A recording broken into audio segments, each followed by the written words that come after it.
Hey everyone. Today we're going to walk through the literary perspective of genre theory or genre studies. So for our purposes, genre studies will refer to what an author intended their work to be and what different ways that we can read the genre of the work that may be unintended. So what I mean by intended and unintended. Um, Intended refers to, for example, let's say Agatha Christie, who wrote mystery novels. She was a crime writer. She referred to herself as a writer of mysteries. Mystery is a particular genre of fiction.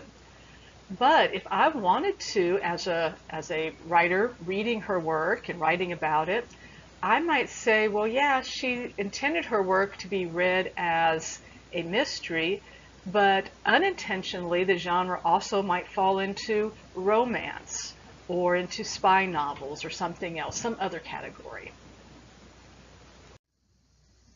So a couple of ways we can look at genres you may encounter in other classes, like in a literature course or humanities course. So we can talk about your stories, poems, plays, novellas, right? These are all different literature styles. So, for example, the Kate Chopin Story of an Hour, that was a short story, right? So Chopin's actually wrote a short story. And we know it's a short story because we understand what the conventions of a short story are. They're fiction, they're short, they have a certain word count they fall below, they've got a beginning and a middle and an end. So there's just different characteristics of a short story. Same thing if we were to read a poem. We could argue that something's a poem because it has all the characteristics of a poem or of a play or a novel. This one's not going to help us much for what we're doing for our first paper.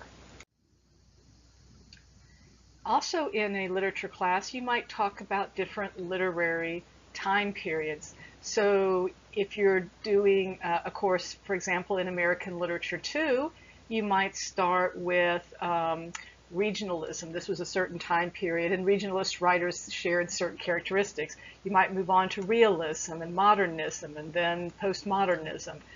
And each one of these kind of literary time periods would have particular conventions, and you would be arguing that your writers do or do not fit into that period. Again, that's not something that we're working on, but these are two other ways that you could approach a literature paper. What we're looking at is genres in terms of content. So for example, if I liked fantasy literature, I might have certain subcategories of fantasy literature I prefer. I might prefer to read fairy tales or urban fantasy, or maybe I like swords and sorcery. These are different subcategories. So I am looking at different conventions of my story that fall into these categories. So there are lots of other categories like science fiction. There are different subgenres of science fiction like alien invasion or steampunk.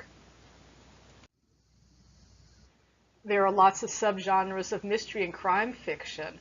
Legal thrillers have to do with courtroom dramas, mysteries that spend most of the time in the courtroom itself, whereas police procedurals spend more time following the characters who are police officers and what they do to solve the crime. There are spy novels and detective stories. For those of you who like romantic fiction, you might have a certain type of romantic fiction you enjoy.